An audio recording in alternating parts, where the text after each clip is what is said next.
Hey guys, hello and welcome to this special segment where we talk all things crypto, and this is going to be the last segment for this year, and we will talk all the news, views, analysis, latest developments. And today joining us to do exactly that is Raj Menon from WazirX. Raj, hi. What a year Hi, Manisha. 2022 has been. Worst year on record, by the way. How would you look back at the year 2022, which by the way is being called the crypto winter now? Hi, Manisha. Thanks for having me. It's been a year for us to forget. Our cup of sorrow is overflowing. So we are looking forward to 2023, but things are not looking all that great at this point of time. So, when you look at the various markets, and yes, there are trends, and we'll dwell deeper into that as we go ahead, Raj. But to begin with, the kind of sell off that we have seen and the kind of sustainability within that sell off, how does that look on charts? Manisha, you're the expert. You know that there has been a sell-off across indices. So if Amazon, Facebook, Google, Microsoft all are down between minus 30 to minus 40%, these are genuine blue chip stocks with strong fundamentals. There has been a sell-off across all financial indices, and strangely, only India is the oasis of prosperity and calm at this point of time. So we have to remember that crypto is a part of the broader financial system. So anything that affects the system affects crypto. So a 60% off on Bitcoin is to be expected, I think, when you have genuine blue chips down by 60%. So, yes, the overall market decline did have an impact on cryptocurrencies, Raj, but the regulatory moves in this year, the international shutdowns, rug pulls, the bankruptcies was yet another part of the whole thing. Yeah, Manisha, it looks like, the crypto industry has been stumbling from one crisis to the other. You had the Terra Luna fiasco, then you had, that had a domino effect on a slew of firms going under. And then, this to top it all, you had the second largest crypto exchange, FTX, that imploded. And then you have a lot of fear, uncertainty, and doubt. It's called FUD in the space, affecting the entire sentiment. So broadly, it's been not a great year for us, and it's highlighted by a series of mishaps and accidents waiting to happen that happened. So, that clearly teaches us one thing on centralization versus decentralization. And India, I know, and I know WazirX for a fact has been talking about a decentralized exchange for some time. Do you think this is the right time to look for it? It all depends upon regulations. So decentralized exchanges have their own set of problems. We have an app ready, but we've consciously decided not to go live with it because of the regulatory uncertainty. Decentralization. We all know that centralization gives way to decentralization in this space, and WazirX, has been actively an active proponent of decentralization.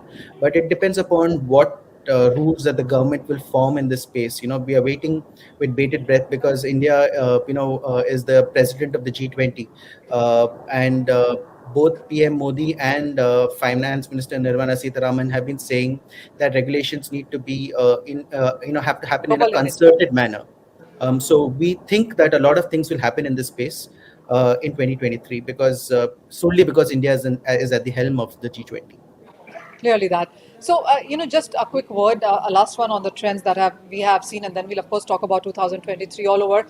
But the kind of app downloads that we have seen, we've been looking at the international markets, which the numbers have been quite dismal. How do you look at the Indian markets, whether it has been about app downloads, ticket size, and sense of trading, and the participation growth itself? So it's been very, very bad for the Indian crypto exchanges. Starting Jan 2022, Indian exchanges had 90% market share when it came to app downloads. Now we are in December 2022, and it's down to about 40%. 60% of all of it has gone to foreign exchanges, solely because Indians are now trading in foreign exchanges, because they don't impose TDS. They don't have a mechanism in place for TDS, and of course, you think you can get away with a 30% tax on gains. So what has happened is that Indian users and Indian traders are voting with their feet and are moving to international exchanges. This is visible both in terms of app downloads as well as in website traffic. So WazirX was the market leader when it came to website traffic. Our traffic has fallen by 50%. and foreign exchanges are gaining very very rapidly at our expense. And this is not just true for WazirX; it's true for all crypto exchanges, Indian crypto exchanges at this point of time. Raj, also talk to us about the volume growth that we've seen. Sorry, you've already said that you have seen a decline onto that one. But in the Correct. last few years, starting right from 27, 28, and then especially in 2019, 20, even up to 21, we saw every year see a double-digit higher percentage of newer people coming into the markets. How has this year treated you? So that can be looked at in terms of two ways. One is in terms of user acquisition, and two in terms of trading volumes. In terms of trading volumes, it's been dismal. WazirX last year did about $46 billion worth of traded volume. This year, as of now, we are doing about $10 billion. So the numbers speak for themselves. Uh, this and new users are very hard and few and far between to come by. And all the new users who are coming are going to foreign exchanges. This is not a level playing field at this point of time, because foreign exchanges are, have a much better foothold in the Indian exchanges only because of the new regulations, the new tax laws that have come into place in the budget that happened in 2022. But Raj, have people all but redeemed their investments or holdings in case of crypto, or are most of these people still holding it, just waiting on the sidelines? So what has happened is that the volumes that are, the tokens that are there in WazirX are still there, but the Okay. trading volume has come down very dramatically. So what people have done is that, yes, a lot of people have redeemed their tokens and have shifted them to foreign exchanges, and you have only the genuine retail investors who actually pay their taxes, who pay their TDS, who comply with the rules and regulations, who are actually on Indian exchanges. That is a very very minuscule number. Most of Sure. them have actually voted with their feet and have moved to foreign exchanges. All right, that's about 2022 and the story. As you said, the cup is full of sorrows right now. But 2023, and what are we anticipating from this one? Because, a few reports that I was reading and talk about a bullishness in the second half of 2023, but that is the case with most other asset classes as well. So, do you see cryptocurrencies following that as well? So cryptocurrencies will basically mimic what happens in the first two quarters of of 2023. So do we see the war in Europe getting over? I don't see it getting over in the first two quarters, but it could get over in the, we don't know. So first two quarters look bad at that point of time from the war point of view. Do we see central banks easing on interest rates? I don't see it happening the first quarter at least. So the dollar is still a safe haven, and the commodity, and the currency and the commodity that everyone rushes to, because it is the USD. So the first two quarters look a little dicey for global indices in general. Okay. In India, however, we could see something happening in the budget, because this government one thing you cannot deny is that they can change on a dime, the direction on a dime. So they had the drone policy, which was changed overnight because the government saw merits in liberalizing the drone sector, and overnight actually the laws were changed to make it more feasible for drone companies to operate. We are hoping that the same thing happens in the case of crypto companies, that the government is listening to the industry, and hopefully some changes will happen in this quarter. So I think things could improve, but fingers crossed on that. All right, yes. So, it's not just about the crypto prices. WazirX has been into NFTs as well, and then we've seen DeFi as a space continue to grow in India and abroad as well. 2022 hasn't been great for this as well. 2023, what are the prospects? So I think the first thing is that Indians have not taken to NFT in a very great manner as they love as they have taken to Bitcoin and Shiba Inu and Dogecoin and Ethereum. So I think 2023 we'll wait for investor sentiment to peak and come back to the coins and tokens that first got them into the space. Most of them have lost interest. It's been a depressed market in terms of crypto. So we see that happening first. So once sentiment improves there, it could actually spread to other spaces like NFT and DeFi, as you rightly say, Manisha.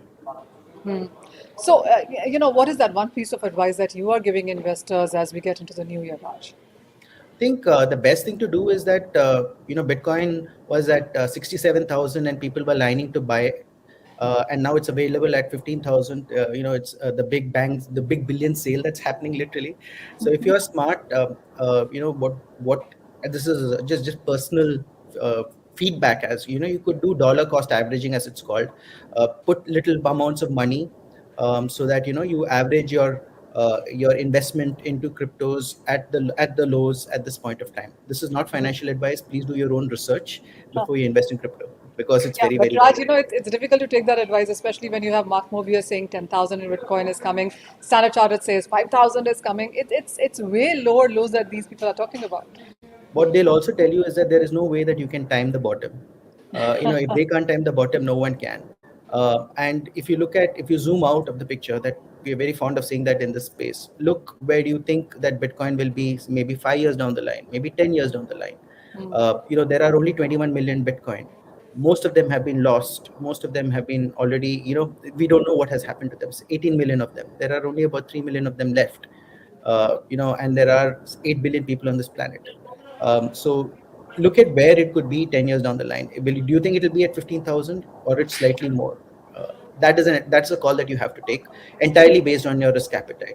The most savvy investors will tell you that you can't time the market. You can't buy it at, you know, you can't sell off at the highs and you can't buy it at the bottoms. So the best time to buy would be when you think you're near bottoms. You know, at 15,000, uh, most investors, most experts are saying that we are near bottom. So it would be a good idea for you to dollar cost average, buy small bits of your favorite crypto over a period of time. We are not saying that you know, the bear market is over yet or the crypto winter is over yet, but what you could do is buy small bits of crypto over a period of time and zoom out. Look at what Bitcoin would be. Look at what Ethereum would be 5, 10 years down the line. I think this could be a good bet when it comes to you know, diversification. If you could just allocate 1% of your portfolio to your favorite crypto, uh, you know, you don't know where it could be 10 years down. You could send your sons and daughters to Yale and Harvard, hopefully, fingers crossed. Fingers crossed.